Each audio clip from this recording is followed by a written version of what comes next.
District 6. Please welcome Kelly Ann Gonzalez and Rick.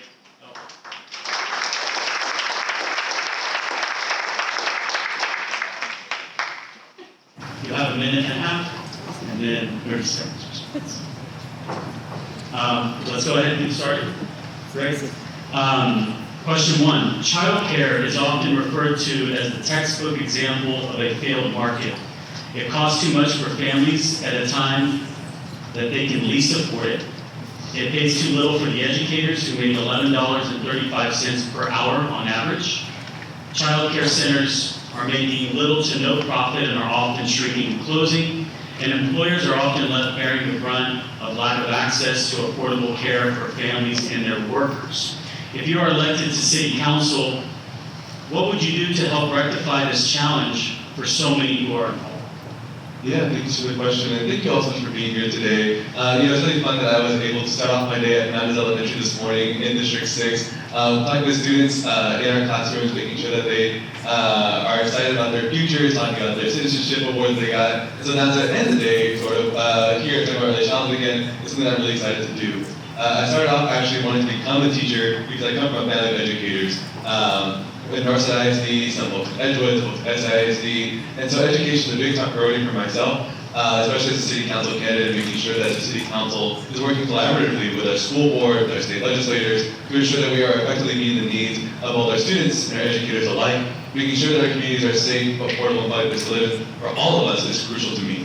And so when thinking about childcare opportunities here in our city, it is critical that our city continues to expand our pre-K for SA programs and collaborating with our school districts and with our early childhood education partners to make sure that they are getting TRS certified and other kind of certifications to have the quality childcare providing opportunities they can have in our city, to make sure that no communities are left out to dry and having to drive out further and further away to get their kids to affordable child care centers. And that comes to making sure that we're helping assist that they can pay their folks a living wage, working with our school board members and working with our advocates in our communities, and working too with our city departments within parks and human services to really meet those gaps in services, and meet those gaps in wages as well, so that our folks our child care providers are able to both hire the staff, be able to deliver these materials, these resources, as well as actually deliver the services in full in their communities that they live in. Thank you.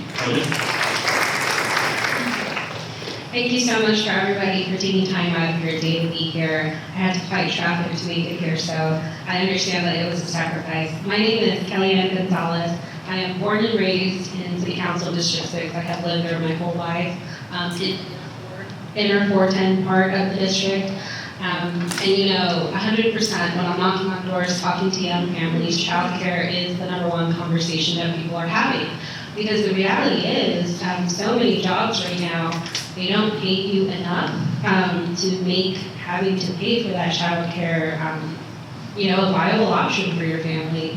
And so, yes, 100%, expanding the pre-K for SA program is essential. We did recently expand it to 3-year-olds as well. But the thing is, we only have 4 centers for the pre-K. So the families that do enroll into that program have to drive to those centers because there is no bus that picks up the pre-K for SA children. So 100% we need to expand the pre-K for SA program, but at the same time, I went through the SA Ready to Work program. And I think it's a wonderful program. I think it's desperately needed in our community. But one of the factors that's missing from that is that a lot of those jobs, it prepares you for a wage the same thing. That doesn't make enough to make it make sense to pay for that child care. So I would really like to see our Ready to Work program become a dual generation program, where it's focusing on parents and children, lifting the whole family up at the same time. Thank you.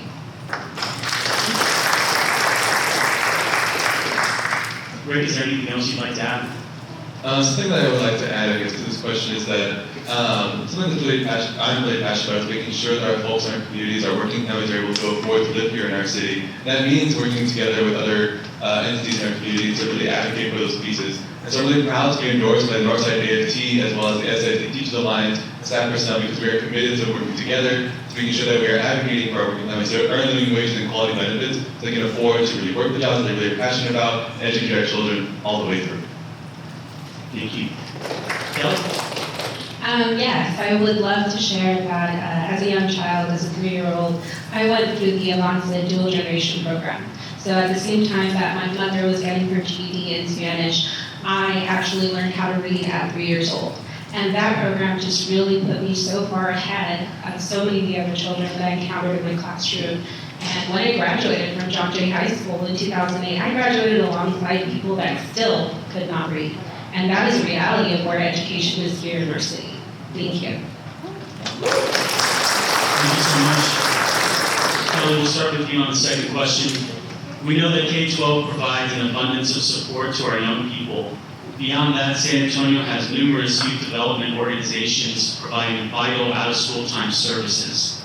If elected, how will you ensure San Antonio becomes a gold standard for how we support young people and their workforce and career trajectories? I mean, it starts with funding. That's the bottom line. We can have so many great ideas and we can have so many great desires for our community, but without putting money into these programs, they cannot function.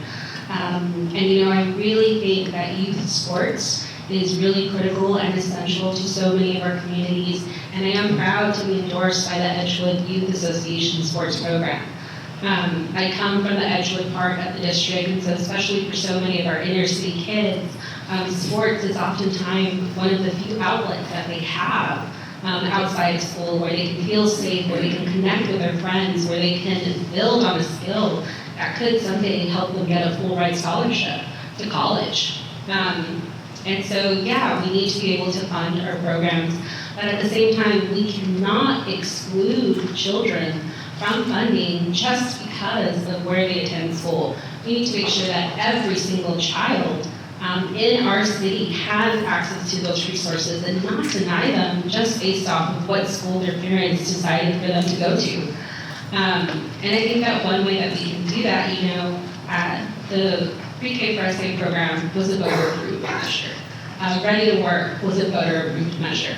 I believe that if we were to present the people of San Antonio with something substantial for K through 12, I have a strong belief that the voters will approve it because I think voters understand that the children are our future, and we need to make sure that we are investing in them. Thank you. Yeah, thanks for the question. I think a lot about the Department of Human Services and our Parks and Recreation Department as well, and how they can ensure that meet those gaps between services that when our schools are closed, that these departments really work hard to make sure that we're connecting with the families in our communities, working with some of the nonprofit partners in our community too, to really reach the goals that maybe aren't always available during outside of school time, aren't always able to make sure their kids have quality places to go, to play, to learn, even our library programs too, right? Looking at the ways that our libraries are really activating our kids, and people of all ages too, the parents as well, right? And even the grandparents to really enjoy learning together, playing together, learning through play together, and growing as a community as a whole.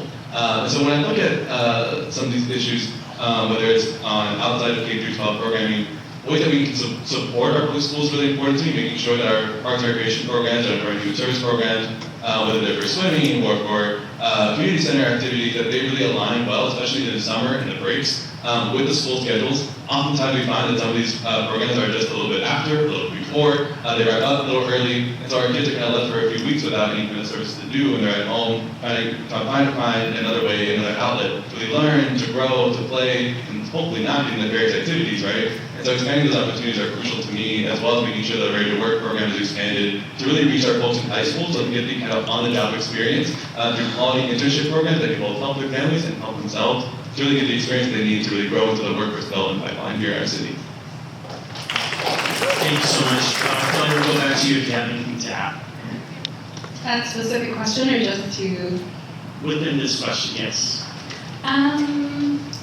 I guess what I would like to add to that as well is that so many of our children during COVID, have had a really hard transition coming back into the schools. And a lot of our students are suffering with mental health. And so I believe that that is also a really important component when we're talking about the health of our children, is making sure that they are able to have those mental health resources at their schools. Thank you. Thank you so much. Yeah, one last thing I would add is thinking about some of the pressures we're facing in some of our school districts here in our community, particularly in District 6, our Edgewood community has been losing some of their schools having to shut them due to budget cuts. And so looking at ways that our city can collaborate on those close schools to make sure that these places become community hubs, whether it's for workforce development or for educational opportunities beyond the school classroom, or other pieces too that really make sure that these communities have still quality places to go to, quality educational spaces, including maybe potential library opportunities or senior centers or community centers when there are places that there are gaps for that. Thank you. Rick, we'll come back to you for our final question. Youth and young adults are a key factor in building the thriving San Antonio that we all want. How will you ensure that empowering our youth and our young adults is considered as you design policy and make investments?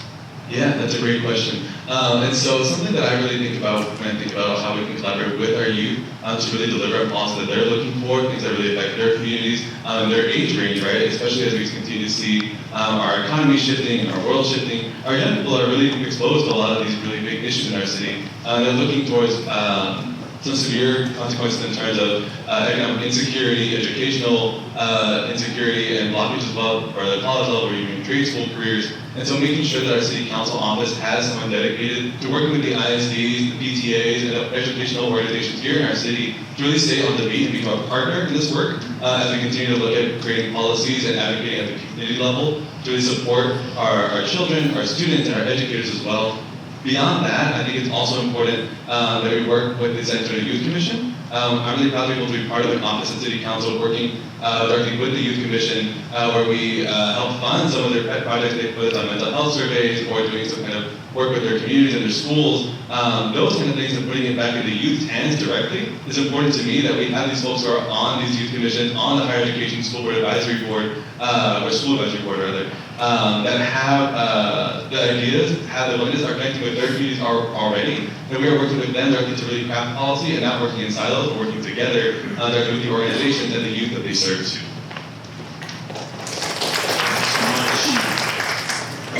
I think to pick up on Rick's point, not working in silos, when we're thinking about our early childhood education and our youth, we need to be thinking about their parents too, because these are the people that are taking care of them.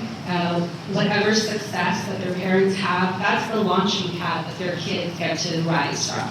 And so I believe, we have a wonderful opportunity in Edgewood with so many of the schools that did close down to have some kind of career development for the parents there. So we need to make sure that we are investing in families holistically across the board. The other part of that conversation that I would say too is that we need to have every single voice at the table. That includes grandparents that are raising their children. That includes parents, that includes children, teachers, educators, PTA. I think, you don't know what you don't know. You cannot make guesses about the situation that a family is in. And so we need to make sure that when we're having this conversation about how do we tackle these education issues that we have in our community, that we have the whole community coming together to find a solution that works for everybody. And so, yeah, thank you. Rick, is there anything you'd like to add? No, I think we're okay with that. Okay. Kelly? I guess the last thing that I would like to add is that, I know that so many of you in here care about our youth, care about their education, and that's why you're taking time out of your day to be here today. But we need to see you all at City Hall too, because that's where the important policy decisions are being made that affect your families, affect your neighbors, affect your communities. And so I invite you all to come down to City Hall, especially when we're having discussions around the budget, because we have a real opportunity here to change the narrative on education in our city, but we can't do it alone. We need you. Thank you. Thank you so much to both of you. Let's hear it for our District 6 candidates.